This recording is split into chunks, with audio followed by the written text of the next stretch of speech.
9 నెలలుగా రాష్ట్రంలో కేవలం హెడ్లైన్ మేనేజ్మెంట్ జరుగుతోందని మాజీ మంత్రి కేటీఆర్ ఆరోపించారు. కొండాపూర్లోని ఎమ్మెల్యే కౌశిక్ రెడ్డి ఇంటికి వెళ్లి ఆయనను పరామర్శించారు. రుణమాఫీ, మహిళలకు నగదు అంటూ కాంగ్రెస్ ఓదరగొట్టిందని కామెంట్ చేశారు. 100 రోజుల్లో ప్రజల జీవితాలను మారుస్తామని అన్నారని తెలిపారు. రేవంత్ ఆయన తొత్తులు దారుణంగా ప్రవర్తిస్తున్నారని ఫైర్ అయ్యారు కేటీఆర్.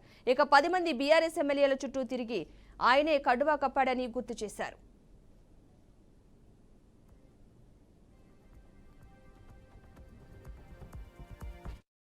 ఈనాడు తెలంగాణలో ప్రాంతీయం మన రాష్ట్రం ఏర్పడిన తర్వాత ప్రాంతీయ భాష పేరు మీద గాని, ప్రాంతీయ తత్వం పేరు మీద గాని, ఆంధ్ర తెలంగాణ పంచాయతీలు గాని ఎక్కడ జరగలేదు.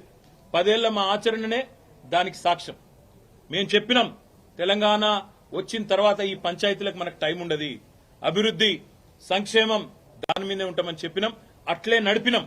కానీ ఇలా హైదరాబాద్ లో ఈ పనికి మాలిన ముఖ్యమంత్రి నాయకత్వంలో కొత్తగా ప్రాంతీయ తత్వాన్ని కూడా రెచ్చగొట్టే విధంగా చిల్లరమల్లర ప్రయత్నాలు చేస్తా ఉన్నారు. ఇవేవి చెల్లవు రేవంత్ రెడ్డి. నువ్వెన్ని రకాల డైవర్షన్ గేమ్లు ఆడినా నిన్ను వదిలిపెట్టాం. ఈనాడు తెలంగాణలో ప్రాంతీయం మన రాష్ట్రం ఏర్పడిన తర్వాత ప్రాంతీయ భాష పేరు మీద గాని, ప్రాంతీయ తత్వం పేరు మీద గాని, ఆంధ్ర తెలంగాణ పంచాయతీలు గాని ఎక్కడ జరగలేదు. 10 ఏళ్ల మా ఆచరణనే దానికి సాక్ష్యం. మేము చెప్పినాం, తెలంగాణ వచ్చిన తర్వాత ఈ పంచాయతీలకు మనకు టైం ఉండదు, అభివృద్ధి సంక్షేమం దాని మీదే ఉంటామని చెప్పినాం, అట్లే నడిపినాం. కానీ ఇలా హైదరాబాద్ లో ఈ పనికి మాలిన ముఖ్యమంత్రి నాయకత్వంలో కొత్తగా ప్రాంతీయ తత్వాన్ని కూడా రెచ్చగొట్టే విధంగా చిల్లరమల్లర ప్రయత్నాలు చేస్తా ఉన్నారు. ఇవేవి చెల్లవు రేవంత్ రెడ్డి.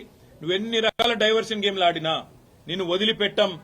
ఈనాడు తెలంగాణలో ప్రాంతీయం మన రాష్ట్రం ఏర్పడిన తర్వాత ప్రాంతీయ భాష పేరు మీద గాని. ఇక హైకోర్టు తీర్పుతో ఫిరాయింపు ఎమ్మెల్యేల పదవి పోతోందని అన్నారు. అందుకే బార్లో వణుకు మొదలైందని అన్నారు.